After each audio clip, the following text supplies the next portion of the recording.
कहानी है एक राजकुमार की जिसके पास सब कुछ था। धन, वैभव, शक्ति और सम्मान। लेकिन उसके दिल में एक ही इच्छा थी, एक गांव के गरीब किसान की बेटी से विवाह करने की। उसकी सादगी और मासूम मुस्कान ने राजकुमार का मन जीत लिया था।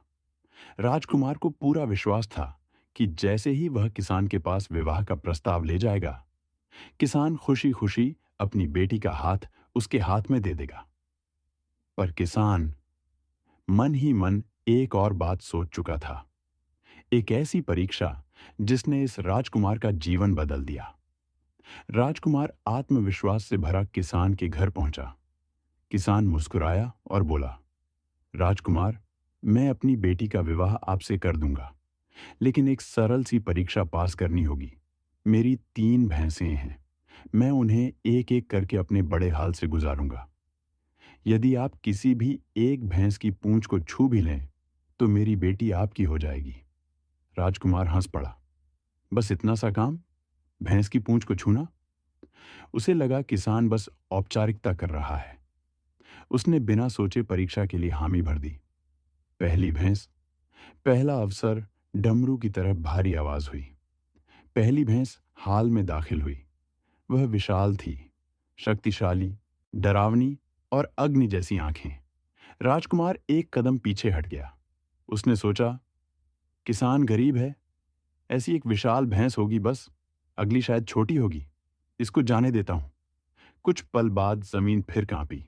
दूसरी भैंस आई।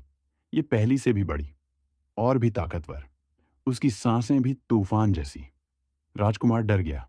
नहीं, इससे निपटना मुश्किल है, अगली आसान होगी, मैं तब कोशिश करूंगा। वह फिर किनारे हो गया। दूसरा अवसर भी उसके हाथों से फिसल गया। पहले से बड़ा अवसर। अब हाल में सन्नाटा था।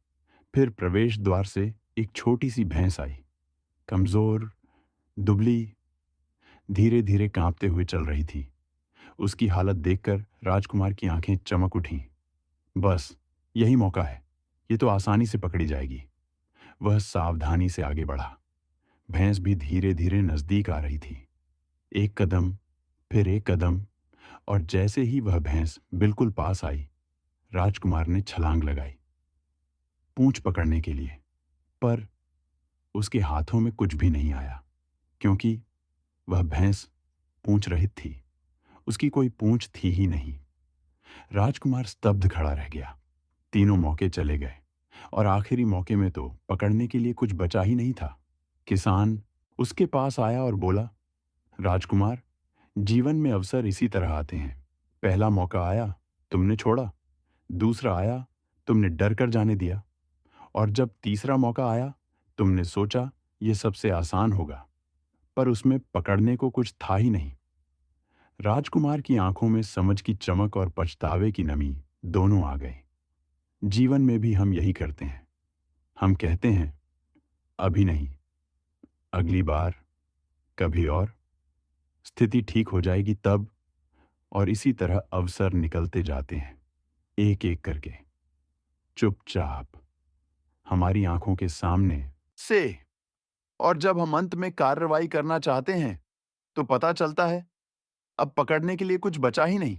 इसलिए अवसरों को मत टालिए, आज कदम उठाइए, आज कार्रवाई कीजिए, क्योंकि अंतिम भैंस हमेशा पूंछ वाली नहीं आती।